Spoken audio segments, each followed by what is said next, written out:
Assalamualaikum warahmatullahi wabarakatuh. Perkenalkan, nama saya Apoteker Sony Andika Saputra, Magister Farmasi, salah satu dosen di Fakultas Farmasi IK Bakti-Yata Kediri. Saya ditugaskan untuk mengajar beberapa mata kuliah. Salah satu mata kuliah wajib yang saya ampu adalah Praktikum Teknologi Sediaan Solida dengan total beban 2 SKS di semester 4. Dalam pelaksanaan mengajar praktikum, saya menggunakan prinsip DIA, yaitu Delivery, Interaction, dan Assessment. Pada tahap delivery, saya memulai dengan penyusunan RPS bersama tim dosen dan disetujui oleh Kaprodi atau Dekan Fakultas Farmasi. RPS ini selanjutnya dimasukkan ke sistem OASIS, Online Administration School, IK Bakti-Yata, yang di dalamnya memuat 4 CPMK. Di antaranya yaitu yang pertama, mampu melakukan praformulasi dan formulasi sediaan farmasi sediaan solida. Nomor 2, mampu mendesain proses pengembangan bahan baku menjadi produk antara, produk ruahan, dan menjadi produk jadi. Poin 3, mampu melakukan pengujian dan interpretasi mutu fisik dan kimia produk antara. Yang poin 4, mampu melakukan pengujian dan interpretasi mutu fisik dan kimia produk ruahan. Adapun deskripsi mata kuliah dari praktikum ini adalah berisi pokok-pokok bahasan tentang desain sediaan padat, terutama sediaan tablet, formulasi sediaan tablet, unit operasi dalam manufaktur sediaan tablet, evaluasi granul dan tablet, jenis-jenis tablet, serta disolusi sediaan padat. Adapun bahan kajian materi yang saya bawa adalah yang nomor pertama, praformulasi dan formulasi sediaan farmasi solida, proses produksi bahan baku menjadi produk antara, pengujian mutu fisik dan kimia produk antara, proses produksi produk antara menjadi produk ruahan, pengujian mutu fisik dan kimia produk ruahan, proses produksi produk antara menjadi produk ruahan, proses produksi produk ruahan menjadi produk jadi, pengemasan primer dan sekunder, serta uji kemasan. Sistem pembelajaran pada praktikum ini dilakukan secara luring. Adapun interaksi antara dosen dan mahasiswa, untuk menciptakan saling aktif antara mahasiswa, setiap kelompok mahasiswa mempresentasikan hasil rancangan formula tablet paracetamol. Alasan dan pemilihan eksipien dalam formula tablet disesuaikan dengan literatur yang diperoleh, baik secara pustaka primer maupun sekunder. Untuk asesmen, untuk menilai keberhasilan capaian pembelajaran mata kuliah ini, saya lakukan dengan pretest, diskusi, tanya jawab, ujian akhir, metode OSCE, serta laporan praktikum. Adapun komposisi pembuatan sebagai berikut. Penilaian pretest 30%, diskusi dan tanya jawab 20%, ujian akhir metode OSCE 30%, dan laporan praktikum 20%.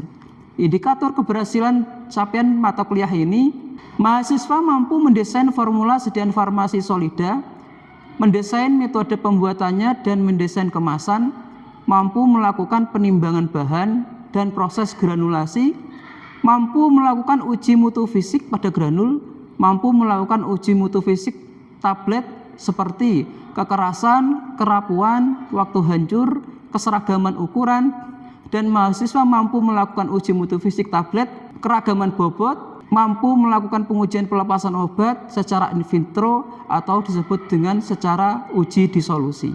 Berikut video praktikum teknologi sediaan solida yang saya lakukan di Laboratorium Multiguna Produksi Institut Ilmu Kesehatan Bakti-Yata Kediri. Assalamualaikum warahmatullahi wabarakatuh.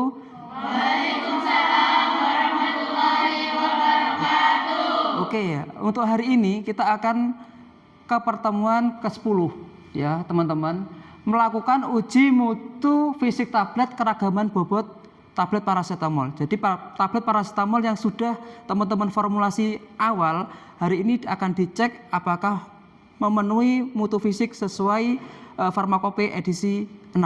Kemudian langkah pertama sebelum ke uji keragaman bobot adalah penetapan kadar tablet. Kenapa harus penetapan kadar tablet? Karena sebelum penetapan kadar tablet itu nanti tidak bisa dilakukan pengukuran. Oke, kemudian kenapa harus diuji keragaman bobot? Di dalam persyaratan Farmakope Indonesia 6, paracetamol itu lebih dari 25 mg zat aktif dan lebih dari 25% bobot tablet. Sehingga langkah berikutnya adalah masuk diuji keragaman bobot.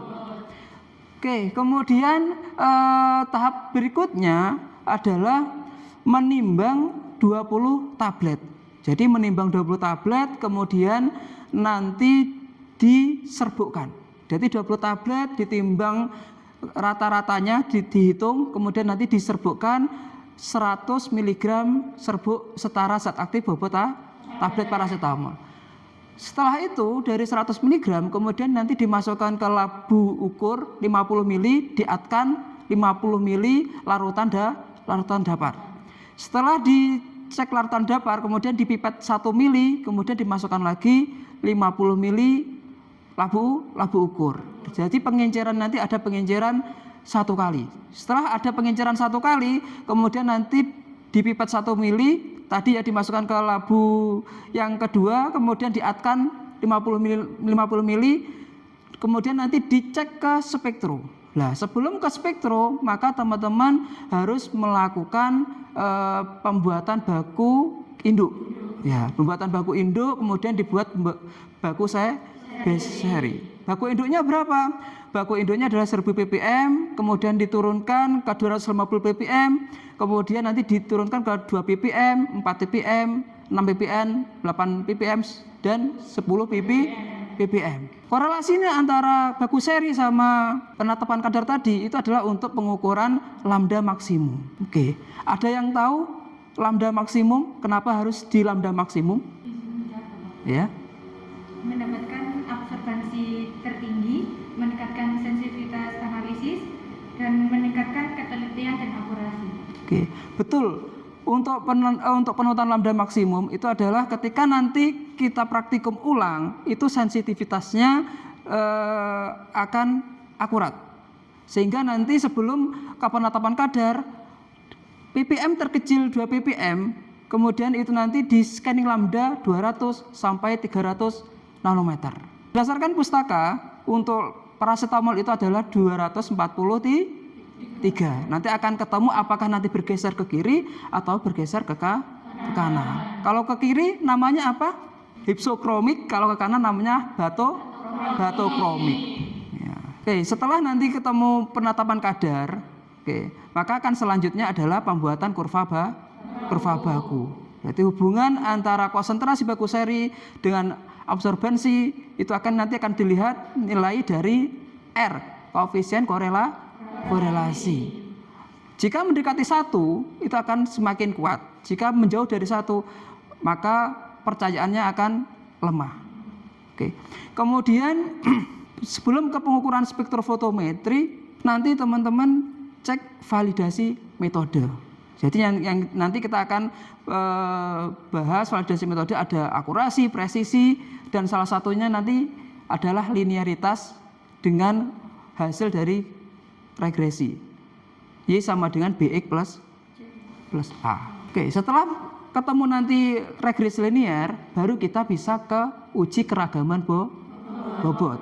Yang pertama adalah ambil 30 tablet, kemudian timbang 10 tablet.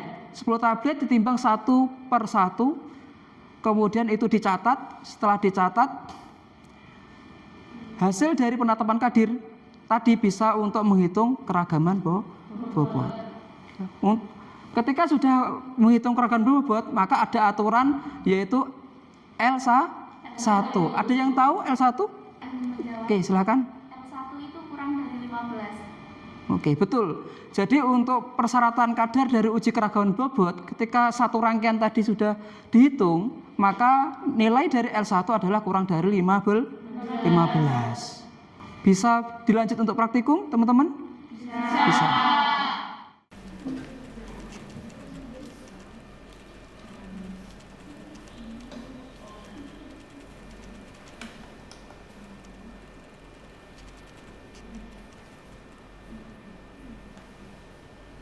Bisa menimbangnya? Bisa, Pak. Mau buat berapa ppm? 1000. Berapa miligram yang ditimbang? 50. 50 miligram ya? Iya. Oke.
Coba sebelum mungkin.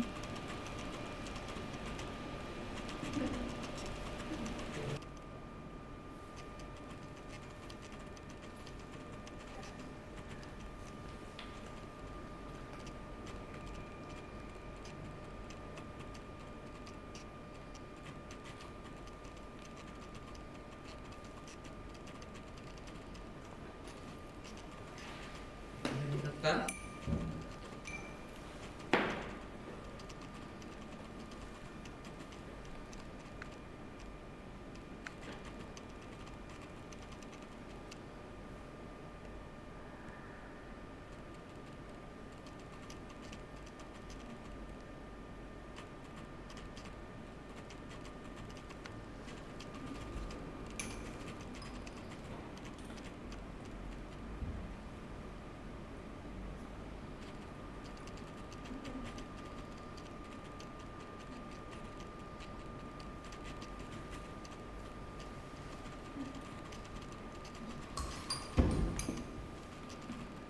Oke, silakan digoyang dulu.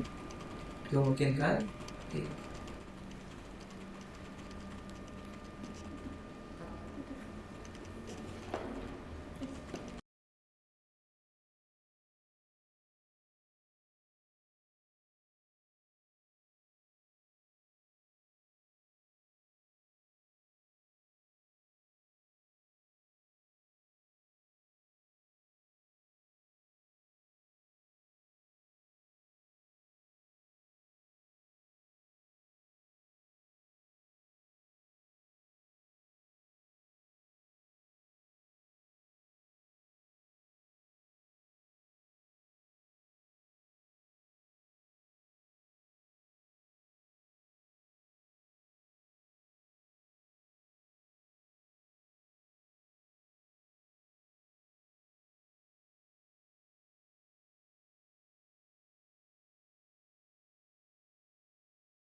Satu orang satu buffet satu gitu. Satu buffet satu waduh.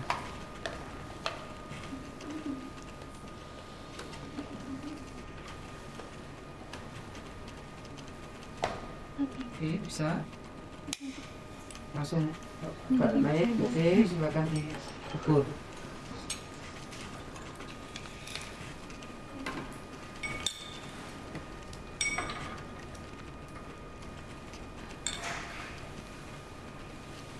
Oke, sudah Pak. Satunya lagi.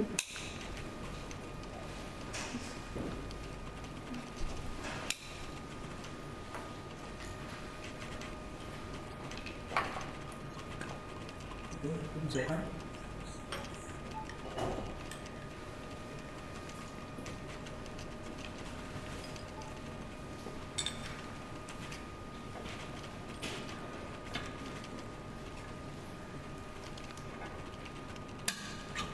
Oke, silakan lakukan scan lambda. Satu aja, satu untuk scan lambda.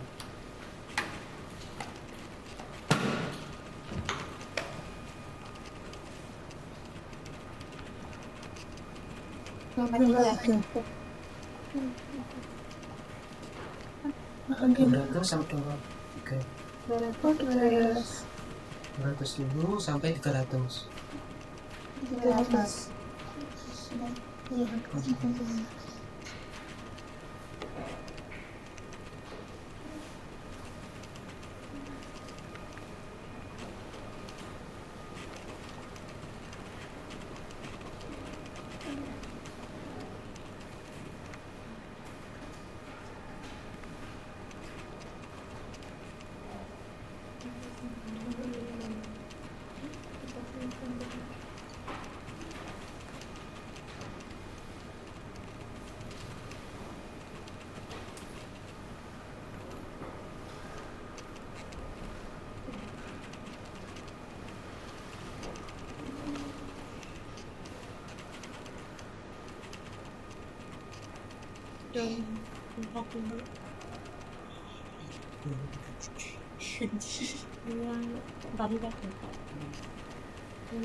Oke, udah ketemu di 243?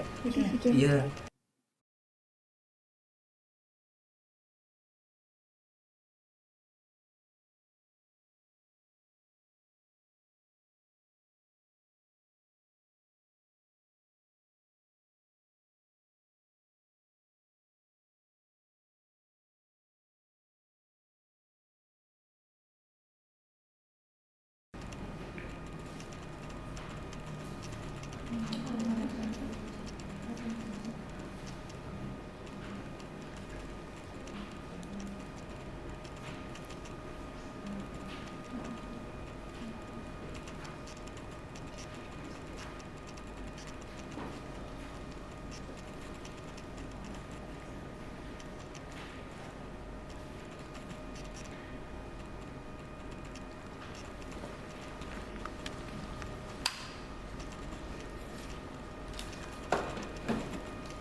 Sudah perhitungannya?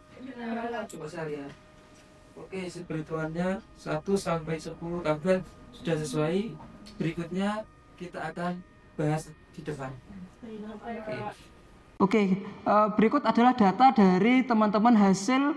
Dari itu nanti dihitung, kemudian nilai dari SBR-nya dan perhitungan L1 adalah kurang dari 15. Ternyata hasilnya 3,3. Jadi untuk praktikum hari ini sukses dan berhasil. Hasil dari formulasi teman-teman mendapatkan sesuai kadar dari Farmakope edisi 6. Terima kasih atas pertemuan hari ini. Assalamualaikum warahmatullahi wabarakatuh. Waalaikumsalam warahmatullahi wabarakatuh.